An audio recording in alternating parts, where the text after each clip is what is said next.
Another addict. Thanks, Dave.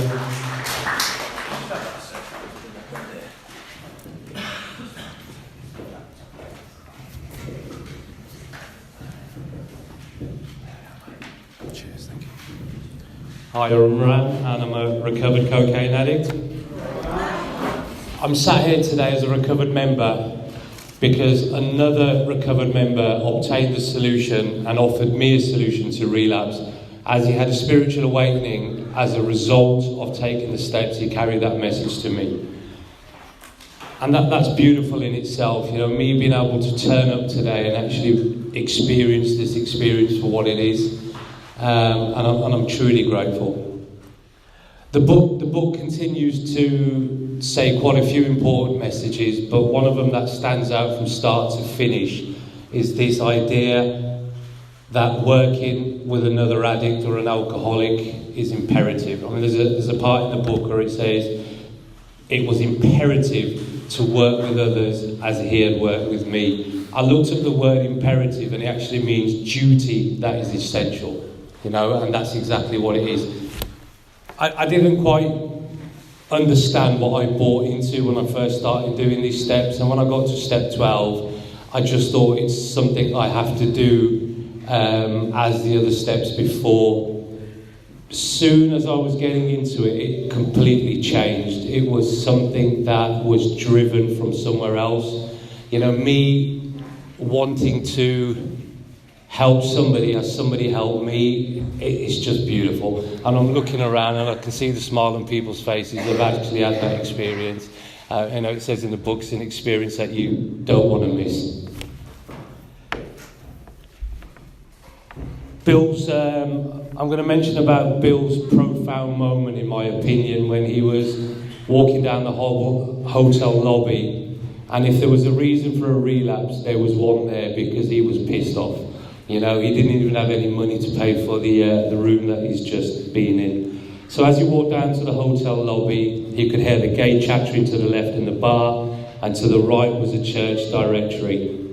Everything was telling him to go towards the left and have that drink to sense the ease of the first one.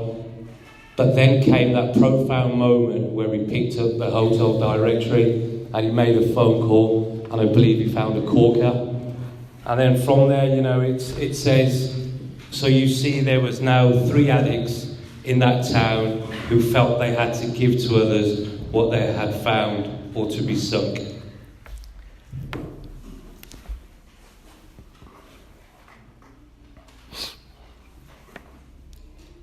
Meet your man alone. Yeah, meet your man alone. Can you still hear me? Hello. Meet your man alone. When I first walked into the CA rooms, you know, I was confused. I was confused about what was going on for 20 years, why I could not stop doing something that I really didn't want to do.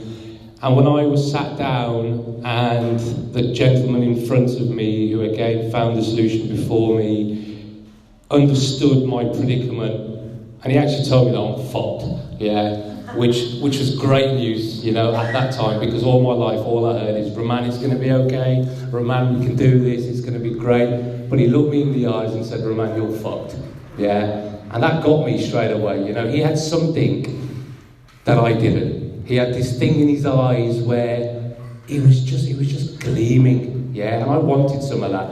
And that is the first thing that attracted me to a recovered member. And that's really what we've got to offer to start off with. I mean, it's true what Bill says on page 11. My ideas about miracles were drastically revised right then. Never mind my musty past, here sat a miracle directly across the kitchen table. You know, and it's true to those words. It's completely true.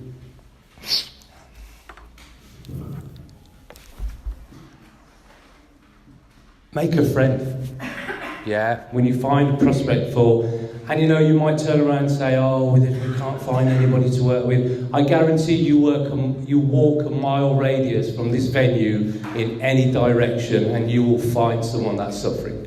Yeah, it's just the nature of the beast. Yeah, and it was my experience where he matched his mental inconsistencies with mine, and that got me, you know. I thought, there's a guy that knows what he's talking about. And that was something really important to me, because again, all my life, I was just misinformed about my illness, and until a recovered member actually told me those vital bits of information that I required to make a beginning, it was a beautiful moment in itself.